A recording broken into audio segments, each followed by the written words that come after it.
Bien, nous allons prendre nos Bibles et regarder ensemble dans Ésaïe chapitre 7.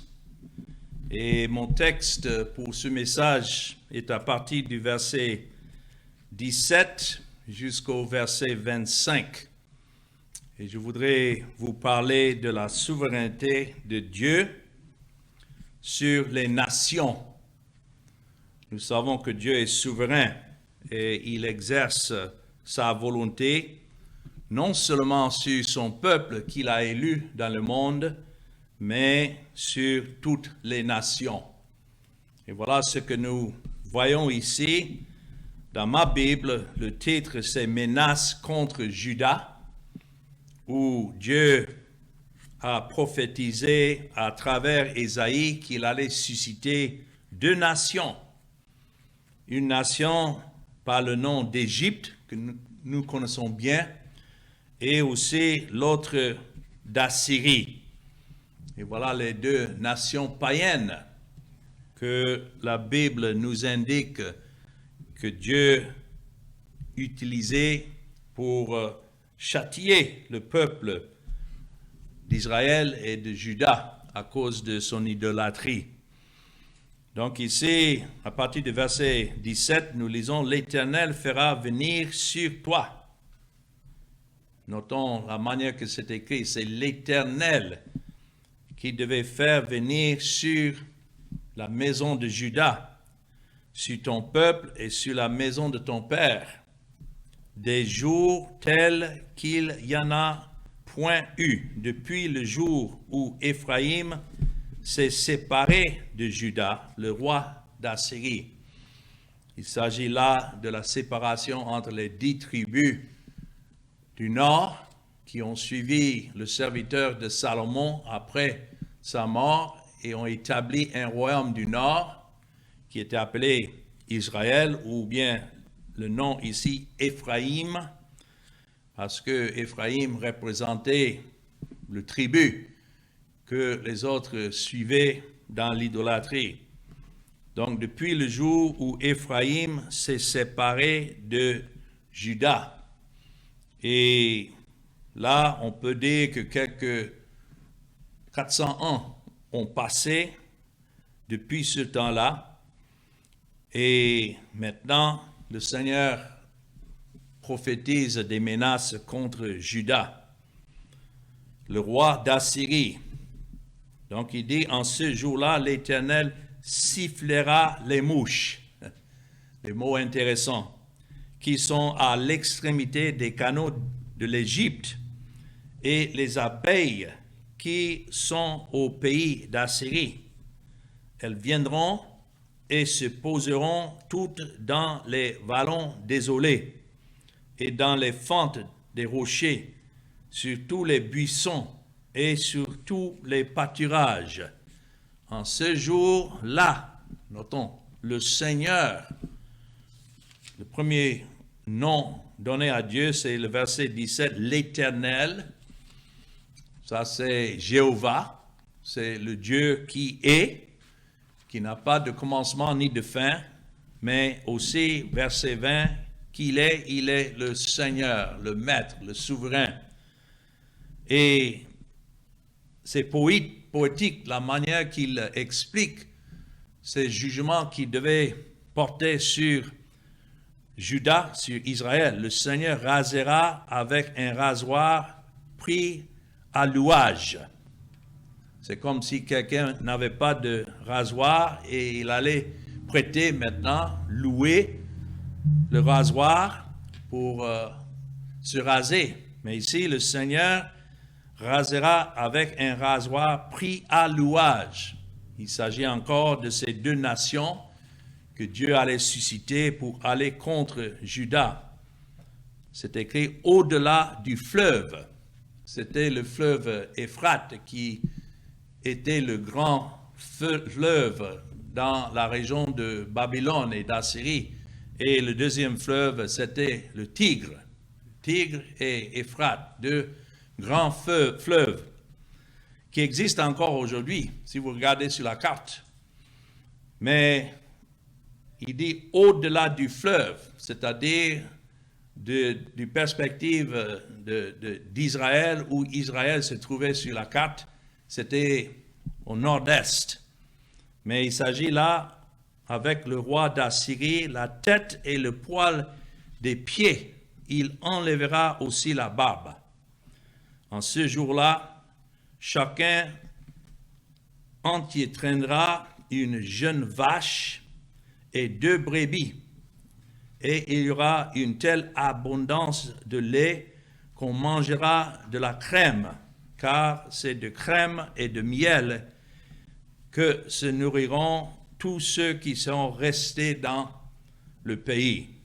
En ce jour-là, tout lieu qui contiendra 1000 ceps de vigne, valant 1000 cycles d'argent, sera livré aux ronces et aux épines. On y entrera avec les flèches et avec l'arc, car tout le pays ne sera que ronces et épines. Donc l'image d'un pays que jusque-là était bien fertile et produisait bien de produits pour le peuple maintenant et sera devenu un pays de ronces et épines. Et toutes les montagnes que l'on cultivait avec la bêche ne seront plus fréquentées par crainte, notons encore, des ronces et des épines. On y lâchera le bœuf et la brebis en foulera le sol. Notre passage donc prédit des temps sans précédent, comme c'était écrit dans le verset 17, de dévastation et de destruction, et tout cela venant de la main du Seigneur. Voilà le Dieu de la Bible, qui est souverain sur toutes choses et qui suscite des nations et abaisse des nations selon sa volonté. Mais ici, dans le cas d'Akaz, qui était le roi de Juda, il y avait un lien direct avec Dieu apportant le jugement pour son péché, pour l'idolâtrie, parce que c'est lui qui était le roi et il cherchait, comme nous avons déjà vu dans la première partie de ce chapitre, des alliances avec ces mêmes pays que le Seigneur suscitait pour venir contre lui et contre le pays. Il imaginait que par ces alliances qu'il pouvait se procurer du temps et avoir la paix, mais tel ne devait pas être le cas. C'est comme des gens aujourd'hui, sachant le jugement de Dieu, qui cherchent autres moyens et manières de se protéger, puisqu'ils ne connaissent pas le véritable Dieu et ne cherchent pas leur refuge en lui seul. Je sais qu'aujourd'hui, il y a de telles calamités quand on considère le nombre de guerres et de pays qui sont en train d'être dévastés par des armées, l'une contre l'autre. Et il peut y avoir plusieurs raisons pour lesquelles ces calamités sont arrivées dans ce monde pécheur. C'est simplement un rappel qu'effectivement nous vivons dans un monde pécheur et nous sommes aussi des pécheurs dans ce monde. Et si Dieu ne nous condamne pas, ça c'est seulement ses miséricordes. Autrement, nous ne méritons pas mieux que ceux que nous sommes en train de lire ici. Et parfois, c'est pour le jugement que Dieu agit. Parfois, c'est pour nous tailler, nous qui sommes des enfants de Dieu, afin que nous grandissons et que nos cœurs ne soient pas attachés à ce monde, mais à Christ seul. Donc nous pouvons anticiper, comme Ésaïe vivait des temps difficiles. Aussi, ça ne doit pas nous surprendre si effectivement Dieu envoie de telles circonstances dans nos vies. Mais le lien que je veux que vous voyez ici avec moi est la manière que Dieu s'est servi des nations cruelles. Alors, il y a d'autres qui peuvent poser la question comme Habakkuk, comment Dieu étant purs, trop purs pour pouvoir regarder les péchés, puisse susciter une nation païenne comme Babylone ou bien comme la Syrie et utiliser ces nations pour châtier le peuple d'Israël. Mais la réponse que Habakkuk a reçue, et la réponse de la Bible, c'est que Dieu est souverain. Et de la même manière qu'il suscite une nation cruelle pour aller contre une autre nation qui semble être plus pure, néanmoins devant Dieu, il n'y a pas de nation pure. Et il n'y a nul qui peut dire qu'il est juste. Donc, cela veut dire que Dieu est juste dans tous ses jugements. Et c'est ainsi que Dieu dirige, même de nos jours, dans le monde. Je sais que chaque nation a son système de politique, et il y a des présidents, des rois et autres, mais qui suscite ces nations? C'est Dieu. Qui abaisse les nations? C'est Dieu. Mais ce qui est sûr, comme était le cas avec Isaïe, Dieu s'occupera toujours de ses élus qui vivent dans le monde, quelle que soit la situation. Et là, nous pouvons tenir aussi notre confort en lisant ces choses. Mais nous devons nous accrocher à la vérité de la souveraineté de Dieu en toutes choses. Il est souverain dans la création, il est souverain dans le gouvernement de ce monde, il est souverain dans le salut qu'il a ordonné pour des pécheurs tels que nous sommes, mais aussi il est souverain dans la condamnation. Ce n'est pas comme d'autres pensent, oh Dieu est amour, il ne veut pas vraiment condamner des pécheurs, mais hélas, il est obligé à le faire si les pécheurs ne veulent pas se tourner vers lui. Non, Dieu ordonne toutes choses, ceux qui sont pour le salut, et ceux qui sont pour la condamnation. Même la condamnation fait partie des décrets de Dieu depuis l'éternité. Donc, il sauve qui il veut et il condamne qui il veut. Mais c'est lui qui détermine, comme Paul a dit dans Actes chapitre 17 et le verset 26, il est le Dieu qui a fait que tous les hommes, comme c'est écrit, verset 26, sortis d'un seul sang. Il y a un certain orgueil qui existe dans nos esprits, pensant que notre race, ou bien notre tribu, ou bien notre parti est mieux que les autres. Pourtant, nous sommes tous sortis d'un seul sang, c'est-à-dire Adam, le premier homme que Dieu a créé, habitasse, et Dieu a fait que tous les hommes habitassent sur toute la surface de la terre. Imaginons une carte de la terre et des billions de gens qui maintenant habitent cette terre.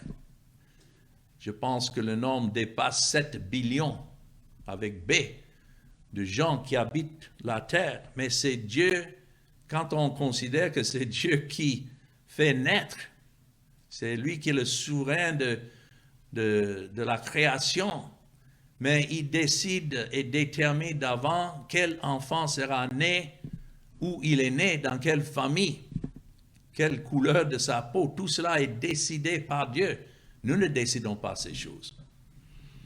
Donc, sur toute la surface de la terre, et voilà le mot-clé, verset 26, ayant déterminé, ce n'est pas seulement qu'il permet à des gens de vivre ici ou là, non, il a déterminé, c'est un mot fort, la durée des temps. Les gens ne décident même pas la durée des temps qu'ils habitent où ils habitent.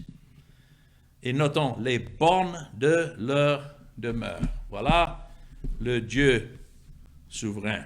Mais ayant dit cela n'élimine en rien néanmoins la culpabilité des instruments de Dieu pour accomplir ses desseins. Et c'est ce que Habakkuk a dû comprendre que oui, Dieu a suscité Babylone pour aller contre Israël, mais il a tenu Babylone même, cruelle que la nation était, il a tenu cette nation coupable pour ses actes. Par exemple, si vous voyez dans Habakkuk, chapitre 11, et souvent pour trouver ces prophètes, je commence par Matthieu et puis je retourne en arrière, mais Habakkuk, chapitre 1 et le verset 11. Et il faut savoir qu'Habakkuk et Isaïe étaient contemporains comme prophètes. Isaïe n'était pas le seul prophète de son jour. Habakkuk a aussi prophétisé au temps d'Isaïe concernant les choses qui devaient arriver. Isaïe a commencé à prophétiser quelques 742 ans avant Jésus-Christ.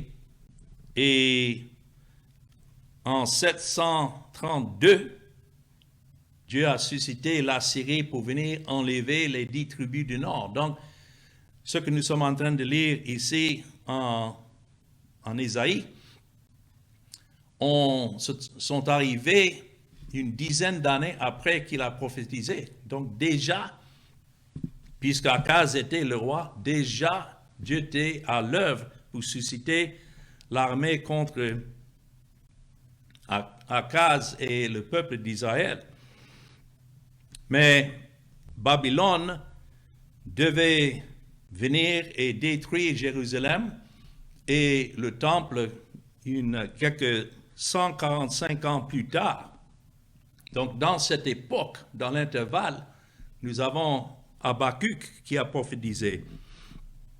Et ici, dans Habakkuk, chapitre 1, le verset 11, c'est écrit « Alors son ardeur redouble, il poursuit sa marche, et notons ces mots, il se rend coupable. » Donc, tout de même que Dieu était en train de susciter l'armée de Babylone des années plus tard contre Juda pour la destruction de Jérusalem et le temple, néanmoins, c'est écrit « il se rend coupable. » Sa force à lui, voilà son Dieu. Tout de même que c'était Dieu qui donnait le pouvoir à Babylone comme instrument de châtiment contre le peuple de Juda. Néanmoins, plus le peuple avançait, l'armée avançait, plus cette armée se rendait coupable, attribuant, notons, à son Dieu son pouvoir. Ces nations païennes ne donnaient pas la gloire au véritable Dieu, c'était des nations idolâtres. Et c'est intéressant que Dieu a suscité une nation idolâtre pour aller châtier une autre nation idolâtre, parce que tel était le cas de Juda. Alors nous voyons clairement que la main du Seigneur utilise des instruments méchants pour le jugement afin de provoquer la désolation totale, presque totale, parce que parmi toutes ces nations, Dieu avait toujours un reste, comme nous avons déjà vu dans les études précédentes. Il y a un reste selon l'élection de la grâce que Dieu a ordonné et préservé. Mais quelle que soit la désolation, c'est là que nous voyons que Dieu préserve toujours son peuple, même dans les moments les plus difficiles. Voilà l'encouragement pour nous. Aussi dans Ésaïe chapitre 40, tout en voyant la souveraineté de Dieu sur toutes les nations, comment est-ce que Dieu voit toutes les nations de la terre? Nous n'arrivons même pas à gérer nos propres vies dans notre maison, que nous avons nos champs, tellement nous sommes impuissants. Mais en ce qui concerne l'univers, en ce qui concerne toutes les nations de la terre, c'est écrit dans Ésaïe 40 et le verset 17, « Toutes les nations sont devant lui comme un rien, comme du vent, comme un souffle. » Toutes les nations. Aujourd'hui, plus de 7 billions de gens qui existent ne sont que un rien. Et elles ne sont pour lui que néant et quoi? Vanité. Oh, tel l'homme est orgueilleux en s'imaginant qu'il peut diriger sa propre vie, que devant Dieu, il n'est que néant. Alors, verset 17, revenant dans mon texte, dans Ésaïe 7, résume tout cela dans un seul verset. Les mauvais temps inégalés devaient venir pour Akaz et Juda. Et Dieu démontre en tant que souverain suprême que c'est lui qui orchestre ce jugement. Notons les mots dans le verset 17. L'Éternel fera venir, l'Éternel apportera. Et nous voyons cela répété 3 fois dans la suite. Vous voyez le verset 18. En ce jour, l'Éternel sifflera les mouches. C'est l'Éternel qui fera cela. Et puis, encore dans le verset 20, en ce jour-là, le Seigneur rasera. Nous ne devons pas manquer de voir où les Écritures répètent des phrases que c'est pour notre attention. Rien dans tout cela s'est passé au hasard. Le hasard n'existe pas. Ici, Akaz n'a pas été ciblé par erreur, et ni la nation sur laquelle Dieu l'avait établi comme roi, mais c'est le Seigneur qui était en train d'agir contre ce peuple et a pris cette initiative de réduire cette nation à rien. Exactement comme toutes les nations ne sont rien, donc c'est rien. Les gens sont surpris quand on parle de la condamnation de Dieu, mais qu'est-ce que l'homme devant un Dieu saint? Il n'est rien. Et il sait ce qui est clair, où Dieu a ordonné le jugement, il n'y a pas d'échappatoire à ce jugement. Que ce jugement trouvera sa cible. Et ici, nous voyons donc, en effet, 3 cibles de Dieu en ce qui concerne ses jugements. Et tous ces jugements, ces cibles, toutes ces cibles sont liées à Akaz comme un mauvais roi, tel le représentant, tel le peuple. C'est pourquoi nous sommes aujourd'hui des pécheurs, parce que notre représentant Adam a chuté. Donc en lui, maintenant, la condamnation est venue sur nous. Effectivement, comme Akaz, établi comme le roi, mais à cause de sa mauvaise représentation, alors le peuple devait aussi être condamné.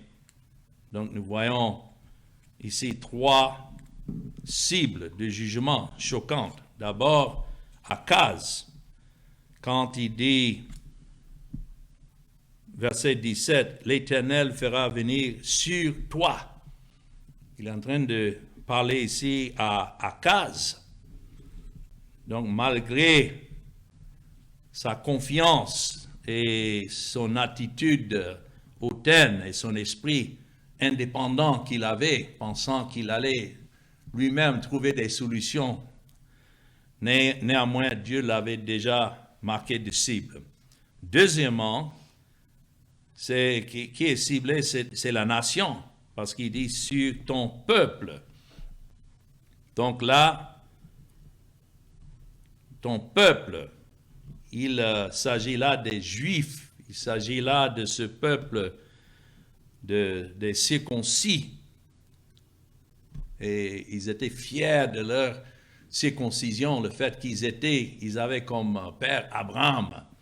Mais néanmoins, c'était contre eux que Dieu a ordonné le jugement. Parce que Ils étaient bien sûr des descendants physiques d'Abraham, mais ce ne sont pas tous ceux qui sont d'Israël qui sont Israël. Il y a un peuple spirituel, et certainement ceux-là n'étaient pas ciblés ici, mais ce peuple naturel qui suivait Akaz dans l'idolâtrie. Et puis, troisièmement, c'est écrit « Et sur la maison de ton père ». La succession dynastique et la prospérité de la famille royale qui était si importante pour Akaz. Dieu est en train de dire il vient d'une racine pourrie. Et pour cela, lui aussi, il devait subir le jugement de Dieu. Alors, quel jugement qui est décrit ici? Mauvais comme sans précédent. Je crois que dans chaque époque, quand il y a des désastres et autres choses, les gens supposent que c'est pire qu'auparavant. Mais ici, le Seigneur a décrit ce qui devait arriver à ce pays. Des jours, verset 17, tels qu'il n'y en a jamais, ou bien il n'y en a point eu, depuis le jour où Éphraïm s'est séparé de Juda, le roi d'Assyrie. Donc la scission du royaume a été un jour vraiment triste pour la nation lorsque les 10 tribus du nord se sont séparées et allaient établir en Samarie leur nouveau centre de culte du veau d'or.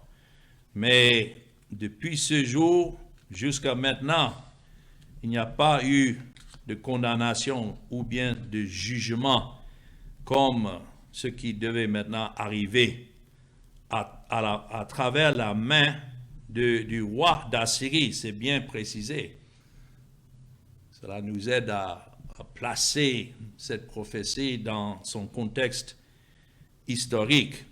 Et comme Akaz avait été responsable d'avoir introduit, suivant exactement comme les rois qui l'ont précédé et qui ont établi une fausse adoration en Samarie, lui-même maintenant, ayant contribué à cette idolâtrie, devait ainsi subir le jugement.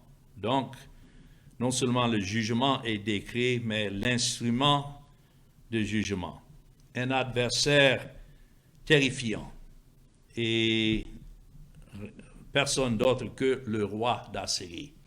Vous pouvez aller faire des recherches au sujet de ces rois qui existaient à l'époque, des rois qui étaient vraiment barbares et qui ne se tardaient pas à tuer et à torturer et à dévaster tout ce qui était devant eux.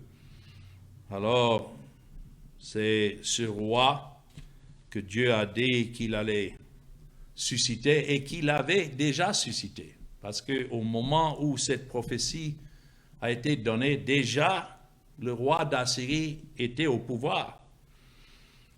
Et donc, Akaz, sachant et voyant les menaces, comme nous avons déjà vu dans le premier verset, Jérusalem était assiégée, mais Dieu n'a pas permis à ce roi, à ce temps-ci, de prendre Jérusalem ou bien de détruire la ville ou le temple. Cela devait arriver plus tard par un autre roi, Nebuchadnezzar. Mais au moment où cette prophétie a été donnée, les menaces étaient déjà réelles. Et c'est ainsi que ça a été révélé que ce peuple qui professait se confier en Dieu se tournait dans tous les sens cherchant le refuge. Et par là, c'est évident que leur cœur n'avait jamais été converti à Dieu. Alors, nous voyons suivi ici 4 énoncés d'application avec cette même formule que nous voyons depuis le départ, où c'est l'Éternel qui est en train de faire venir ces choses sur ce peuple. En ce jour-là, est répété plusieurs fois. Et cela arrivera ce jour-là. Dieu qui est souverain ordonne non seulement les moyens, mais les temps, les saisons, les moments. Jusqu'à ce que nous voyons dans le verset 20. En ce jour-là encore, c'est précisé que cela ne dépendait pas même des nations qui devaient venir contre Juda, mais de Dieu lui-même qui ordonnait leur pas. En ce jour-là désigne le temps de jugement sur la nation de Juda, exactement comme Dieu a déjà déterminé le jour de jugement pour chaque pécheur dans ce monde. Qu'en est-il de ceux qui sont enfants de Dieu? Notre jour de jugement est déjà passé.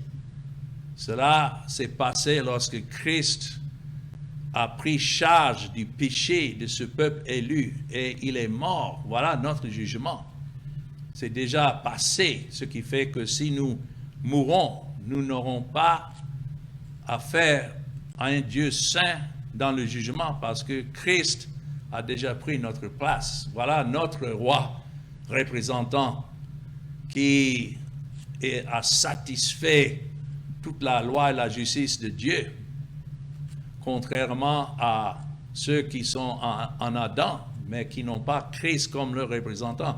Le jour du jugement est déjà annoncé et c'est simplement une question de temps avant que cela n'arrive.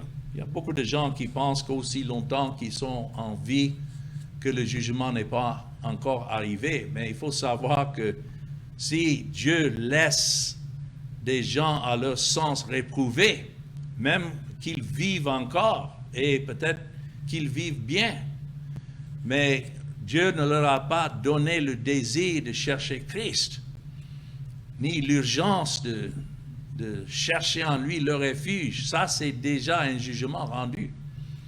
Et ceux-là vivront et ils mourront tels qu'ils ont vécu leur vie, mais c'est toujours sous le jugement. Donc nous voyons en ce jour-là, il y a un jour que Dieu a ordonné, a déjà fixé, où chacun sera jugé. Donc, dans les versets 18 et 19, revenant dans mon texte, nous voyons que c'est Dieu qui convoque ses ennemis. C'est intéressant le langage qui est utilisé.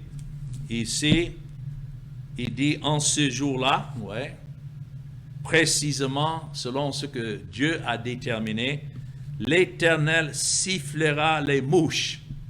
La prochaine fois que les mouches viennent vous gêner et vous essayez de les tuer ou bien les renvoyer, qui est le Dieu des mouches? C'est Dieu. Ou bien les abeilles, comme c'est écrit aussi dans le verset 18, les abeilles qui sont au pays d'Assyrie.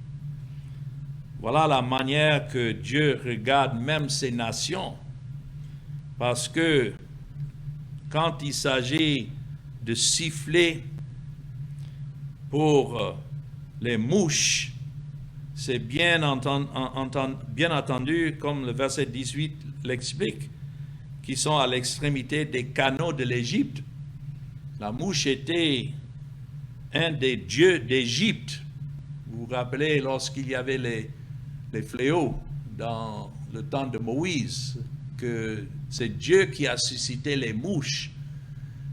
Donc c'est une manière de dire que c'est soit le fait que les Égyptiens adoraient la mouche comme un dieu, néanmoins c'est Dieu en sifflant qui dirigeait même ces gens du pays d'Égypte.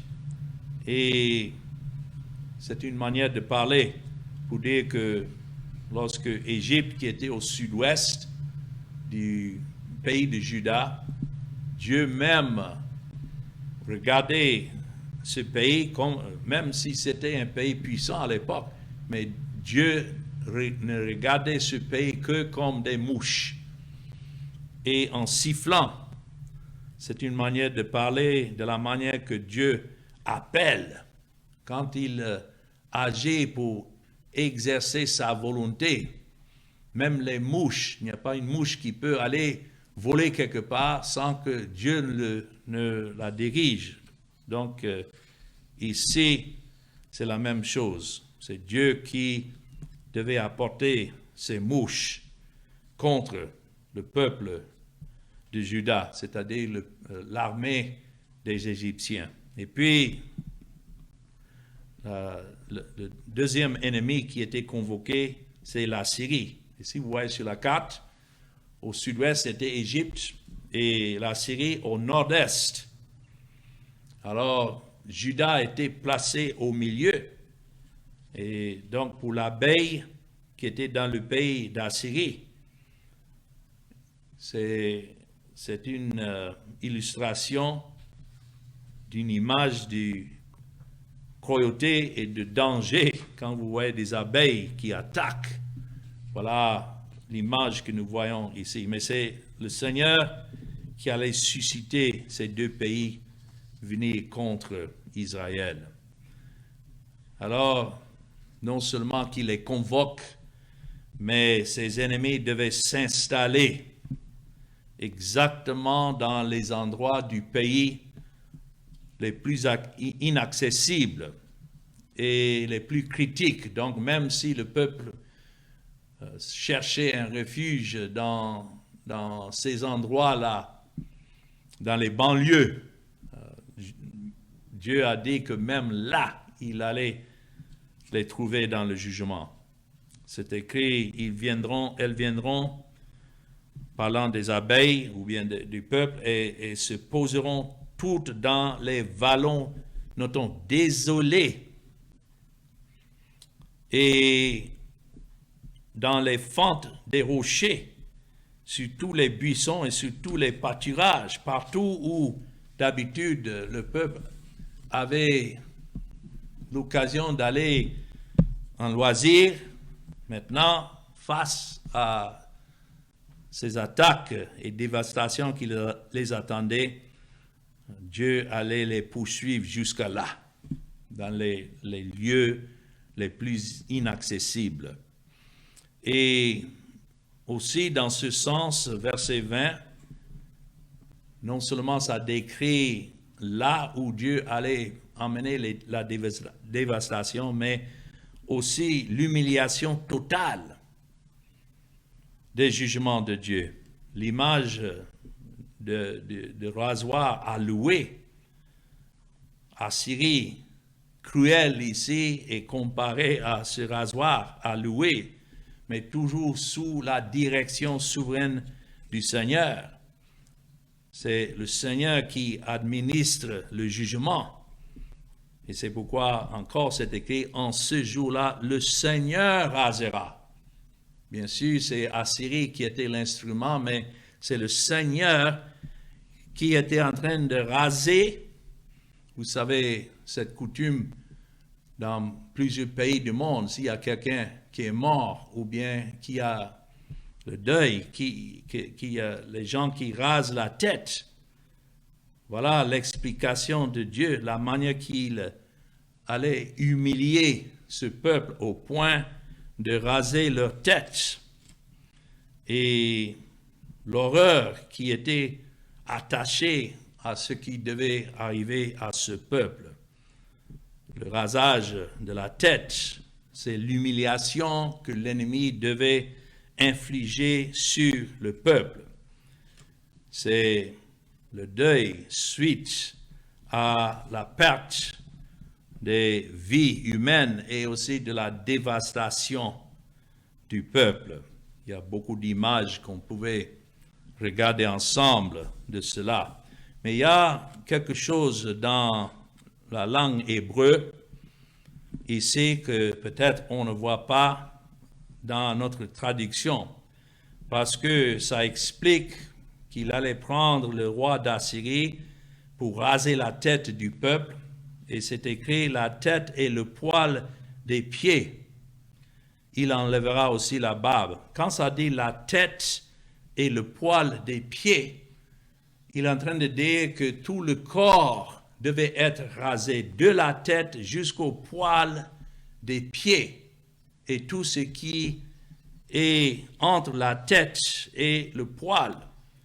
En fait, ça parle des poils des jambes, mais il s'agit même des poils pubiens, les poils qui se trouvent dans les endroits privés où d'habitude personne ne peut voir extérieurement, mais c'est une manière de dire que cette humiliation sera complète, et le rasage de la barbe, ça c'était une indication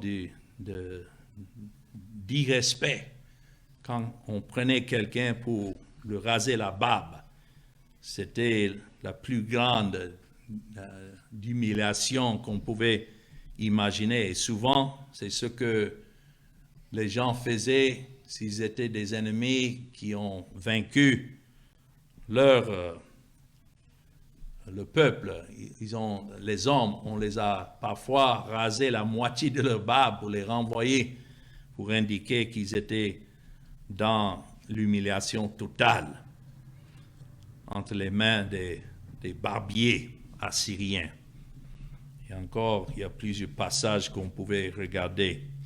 Mais dans les versets 21 à 22, nous voyons l'alimentation. Vous voyez, chaque détail ici est dirigé par Dieu jusqu'à l'alimentation appauvrie, mais qui devait néanmoins servir de nourrir ceux qui sont restés dans le pays. Dans le verset 21, en ce jour-là, chacun entretiendra une jeune vache et 2 brebis, quel que soit ce qu'il avait avant. Même s'il n'y avait qu'une jeune vache et 2 brebis qui restaient. Donc, voilà ce que le propriétaire devait entretenir pour pouvoir vivre de ce qui est resté, c'est tout. Et lorsque dans le verset 22, c'est écrit, il y aura une telle abondance de lait qu'on mangera de la crème, car c'est des crèmes et du miel que se nourriront tous ceux qui sont restés dans le pays.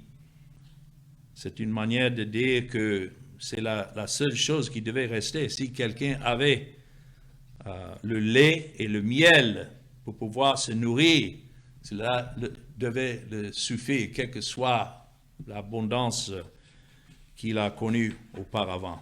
Mais tout cela, c'est pour démontrer, dans les versets 23 à 25, une terre appauvrie, décrit comme ici des buissons ou bien des ronces et des épines. Cela veut dire que tout devait être rendu comme un désert sans valeur, dévalué. Et encore, cela fait part des jugements de Dieu, non seulement des jugements spirituels, éternels, mais des jugements physiques selon la volonté de Dieu. Et jusqu'au point où verset 24 dit les animaux sauvages devaient dominer. Là où le peuple habitait auparavant, les animaux sauvages devaient maintenant courir le pays et devenir, comme c'est écrit dans le verset 25, un terrain vague, impropre à la culture, désolé complètement. Quand on voit cette expression de ronces et d'épines, ça nous rappelle du jugement de Dieu qu'il avait donné à Adam dans Genèse chapitre 3 et le verset 18, où une partie de ce jugement était que l'homme devait labourer la terre.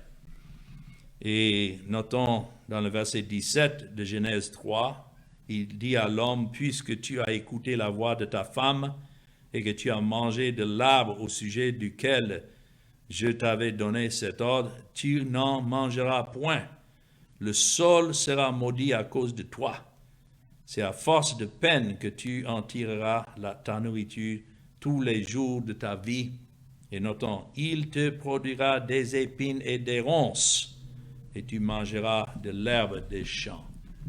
Nous devons réellement réfléchir aux miséricordes de Dieu du fait qu'il nous nourrit dans un monde condamné tel que ce monde.